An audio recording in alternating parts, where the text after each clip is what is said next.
Alors nous avons commencé la semaine avec un taux à 1,13 pour la terminer à 1,1250, 1,1260 et avec au milieu de la semaine eh bien, un grand trou. Alors il s'est passé plein de choses ces 5 derniers jours, mais il faut bien avoir en tête que le franc suisse est une valeur refuge qui prend de la valeur à chaque fois que ça niveau économique dans le monde.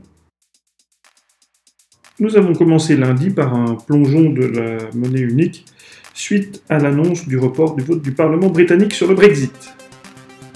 A noter que les annonces du président Macron lundi soir pour calmer les gilets jaunes n'auront eu que peu d'impact sur le cours de l'euro, bien que cela creuse le déficit de la France.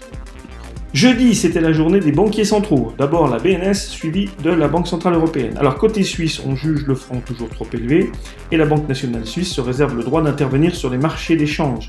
Elle achète de l'euro pour faire baisser le cours du franc suisse. Elle maintiendra les taux d'intérêt très bas, donc c'est une bonne nouvelle pour les candidats à l'achat d'un bien immobilier. Côté Banque Centrale Européenne, révision à la baisse de la croissance et légère remontée de l'inflation. Pas de hausse de taux avant l'été 2019 non plus, et fin du quantitative easing. C'est le rachat d'obligations par la Banque Centrale Européenne qui rachetait les dettes des États ou du privé pour éviter des taux trop élevés.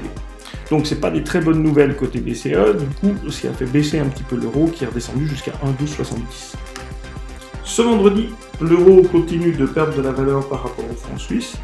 Suite à la publication des indicateurs macroéconomiques chinois, le franc suisse prend de la force et le ralentissement de l'économie européenne avec quelques inquiétudes autour du mouvement des gilets jaunes et un ralentissement de l'activité dans l'automobile.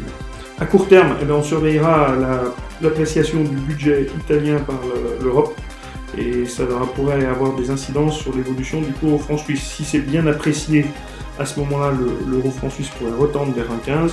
Dans le cas contraire, on pourrait descendre plutôt en dessous des 1,12. Plus généralement, entre la guerre commerciale que se livrent les États-Unis et la Chine, entre les inconnus autour du Brexit, les investisseurs sont plutôt prudents. Et quand ça va mal, ils achètent du franc suisse et qui continue à monter. Bon, allez, tout de bon et à bientôt.